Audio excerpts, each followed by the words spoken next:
എന്നെ കൊല്ലാനുള്ള ദേഷ്യമുണ്ടെന്ന് എനിക്കറിയാം. ഒരിക്കൽ മരണത്തെ മുഖാമുഖം കണ്ടതുകൊണ്ട് എനിക്ക് ആ പേടി അങ്ങ് പോയി. അതുകൊണ്ട് ആ വിരട്ടലൊന്നും ഇനി എന്റെ അടുത്തേക്ക് എടുക്കണ്ട.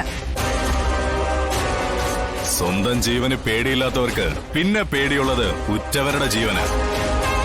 അതായത് ചങ്ക് പോലെ കൂടെ നിൽക്കുന്നവരെ ഓർത്തുള്ള പേടി.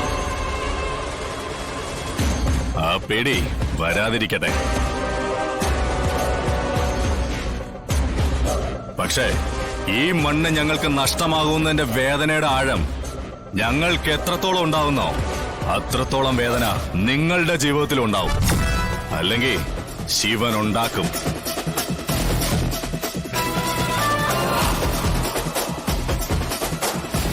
കാരണം ഇത് ശിവോഹം, ഇത് ശിവോഹം, ഇത് ശിവോഹം.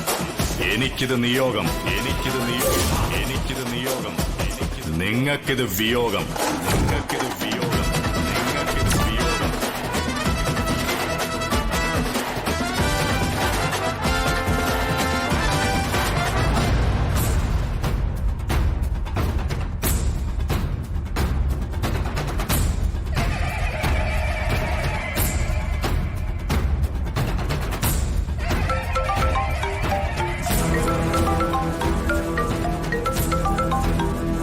ആ അച്ഛാ, ഞാൻ എത്തിക്കോളാം.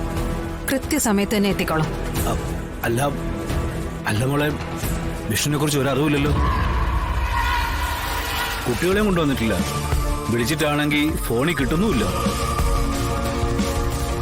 തിരക്കാവുന്നിടത്തൊക്കെ ഞങ്ങൾ തിരക്കി. നിന്നോട് എന്തെങ്കിലും പറഞ്ഞിട്ടുണ്ടോ മോളെ? ഇല്ല അച്ഛാ. പിന്നെ അവനവിടെ പോയി. മക്കളെ, ഇനി വല്ല അപകടം പറ്റി കാണുമോ? ഏയ്, അങ്ങനൊന്നും പറയാതെ അച്ഛാ. ഞാൻ അങ്ങോട്ട് വരട്ടെ. വിഷ്ണുവേട്ടനെ നമുക്ക് നോക്കാം. വേറെ എവിടെ പോവാനാ? സമയമാകുമ്പോ വിഷ്ണുവേട്ടൻ വന്നോളും.